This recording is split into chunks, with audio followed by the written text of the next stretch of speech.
Hello, friends. Welcome to another special edition of the Thinning of the Veil podcast. I'm your host, Tia Smith, again, as always. You're probably getting tired of seeing me, but it is what it is.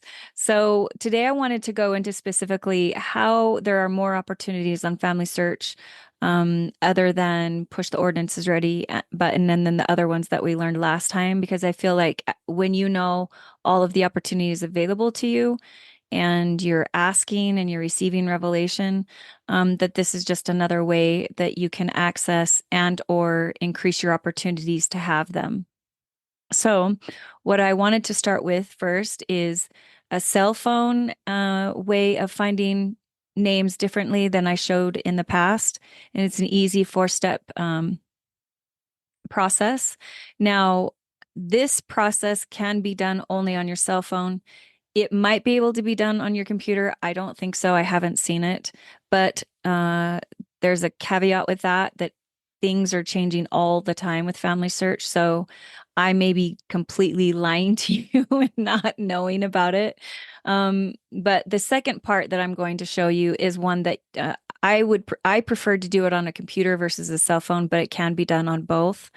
But I obviously prefer the bigger screen. It just seems like what I'm going to show you that works better with a bigger screen. So with that, we are going to go right into it.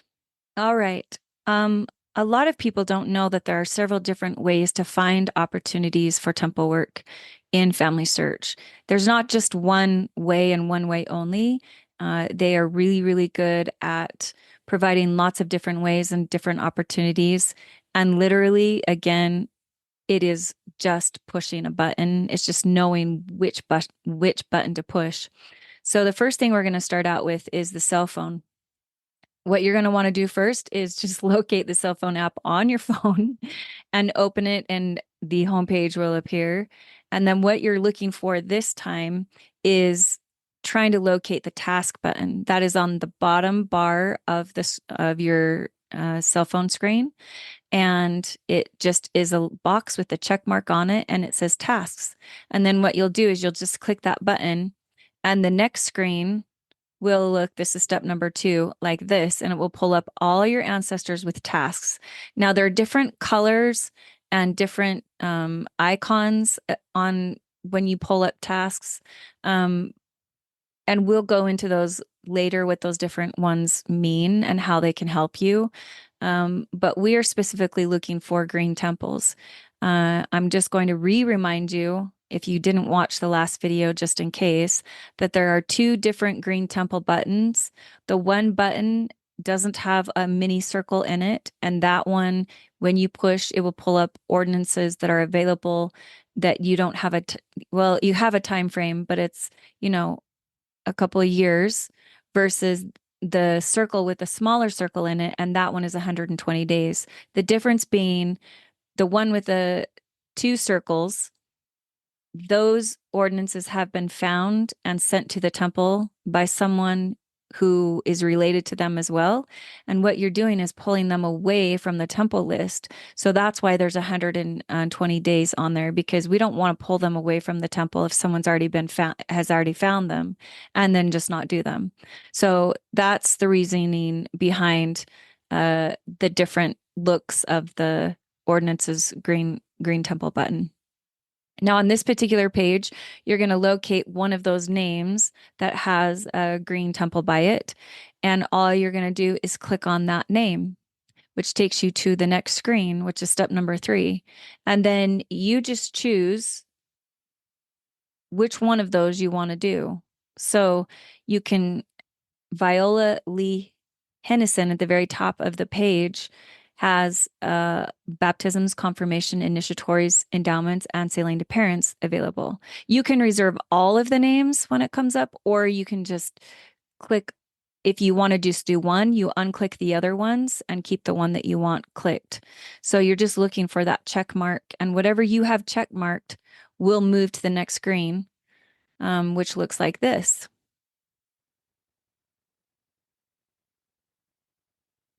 Once you've reserved them, you go back to your home page and you look for the temple again at the bottom of the page, and that's where you would click to go take those names that you found to the temple. So you're looking for the taskbar, and then you look for those ancestors who need green temples or their ordinances done. And then you click on them and choose, and then you go back to your temple button and reserve them. So that's a simple 4-step uh, way that you can find green temples on your cell phone. Again, I don't think this is available on the regular family search website. This is only available on your cell phone. So if you are getting frustrated with push ordinances ready button, which I don't know why you would be, but if you are, you can go back and do find ordinances by clicking the taskbar. And we will go over how to turn some of those yellow temples to green temples. We'll do that in further videos. But again, my job is to keep these short and sweet, and I don't want to overprogram you with this information. So now we're going to go to the actual way to do it on your computer. All right. So once you have logged into your go into Family Search and logged in, remembering your username and password, hopefully by now you wrote that down or you have just a good way of remembering. You're going to come to your home page. What you're looking for on your home page with this particular thing, I'm calling it mining because I guess there's no other way. And this was a way that I did it before the ordinance is ready button. And you can also receive revelation and use revelation this way in finding ancestors. So what you're going to want to do is look for the button up at the top that says family search, and you're going to click, or family tree, sorry, and you're going to click it and then click on the tree button, which is the second one down. Once you click that tree button, I would tell you again to keep in the landscape view, and how you figure out if you're in the landscape view. Over on the right-hand side of your screen, it will show landscape view. There's a drop down that will show you portrait and fan and descendancy and first ancestor. Really, for me, I always most likely stay in landscape just because it makes more sense to me visually. So what you're gonna do is it's starting from you. So Darren and I are right here, and up goes our lines. So what we're looking to do is simply follow these arrows that are pointing to the right.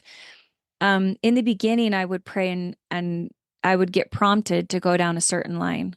Um, Now remember, I come from a line where all the work supposedly is all done, right? So this is how you're going to find cousin lines that need work done. So let's say I get prompted to go down my grandma scheme side Leora Wood. So I'm just going to keep clicking those opportunities. Now, obviously, this doesn't work if your tree isn't fully full.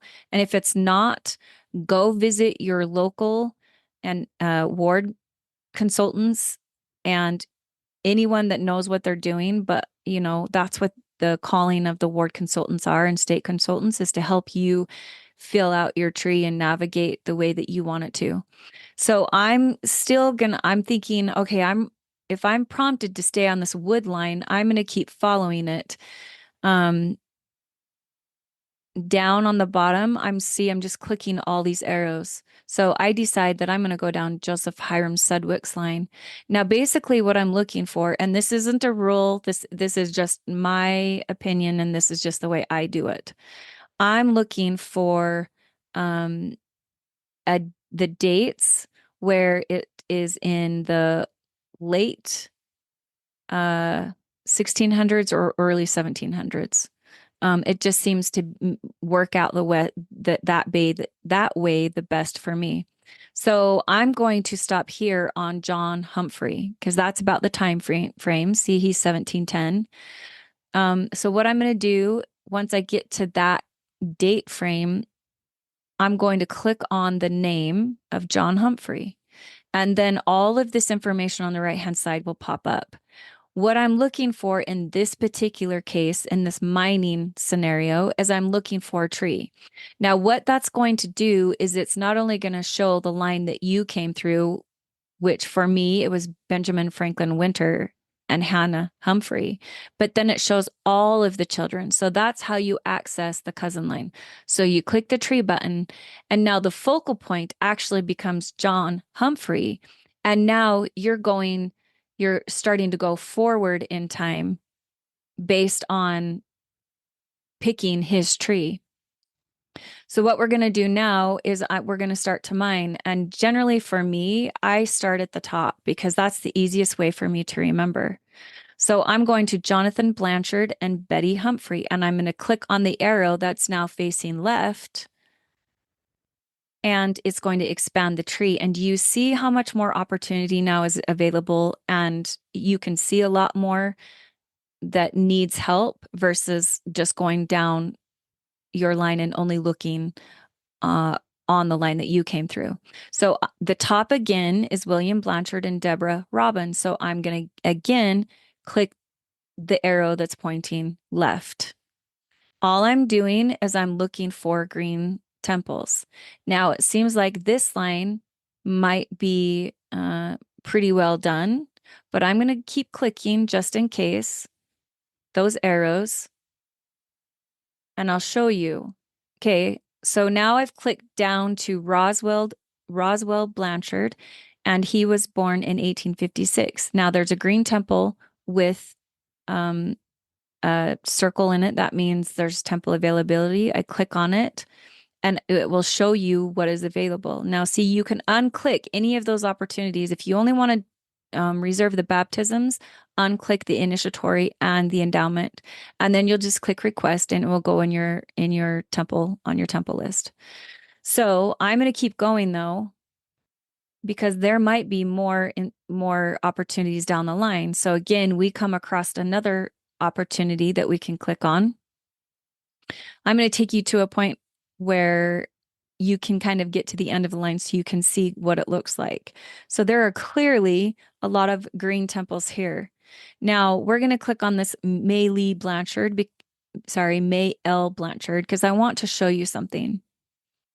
So first of all, it's going to say possible duplicates. If it says possible duplicates and you are unsure of doing duplicates, that's actually the scariest part for most people. Then all you need to do is just X out of it. Like in the beginning, remember, I'm not trying to overprogram you, so you don't overprogram yourself either until you get comfortable enough. So we're just going to keep clicking these. Let's go down to Leland M. Blanchard.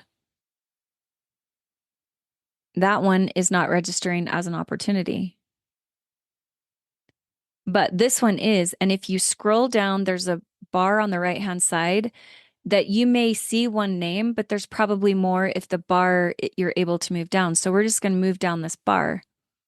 Now the problem, Oliver James Lennon, his work is available, but this person was born within the last 110 years. Permission from a close relative is required to perform these ordinances.